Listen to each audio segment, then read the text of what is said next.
আসসালামু আলাইকুম। আশা করি সকলেই ভালো আছেন। আজকে আপনাদের সাথে শেয়ার করতে যাচ্ছি পিঠা বানানো, শিরিষ পিঠা বানানো। ঈদ চলে এসেছে, শিরিষ পিঠা বানাবো না তা কখনো হয়?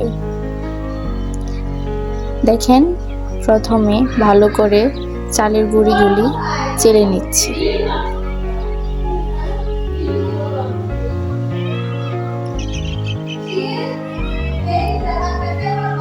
তারপর কুসুম গরম পানি দিয়ে একটু পানি নিয়ে ভালো করে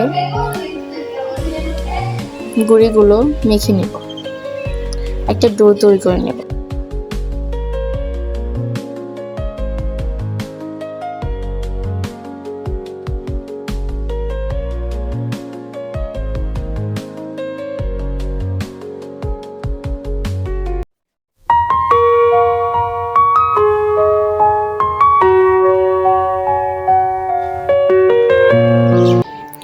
ডো তৈরি করা হয়ে গেছে। এখন একটা শিরিষের ভিতর ভরে নিয়ে তারপর পিঠা বানানো হবে। দেখেন, ফুল করে পিঠা বানানো হচ্ছে। দেখেন, অন্য একটা শিরিষ দিয়ে ঝিরিমিরি করে পিঠা বানানো হচ্ছে। দেখতে বেশ ভালোই লাগছে। ঝিরিমিরি পিঠাগুলো দেখতে মন্দ লাগছে না, বেশ ভালোই লাগছে।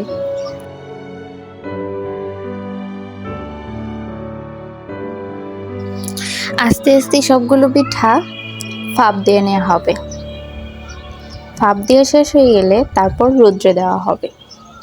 সবটুকু আপনাদের সাথে শেয়ার করব, আপনারা দেখতে থাকেন।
ভাপ দেওয়া হয়ে গেছে, এখন রৌদ্রে দিয়ে শুকিয়ে নিচ্ছি।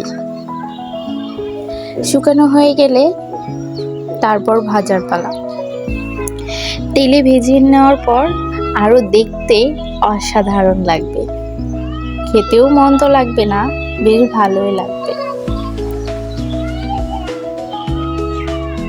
ভাজার ভিডিওটুকু আপনাদেরকে অন্য একটা ভিডিওতে দেখাবো।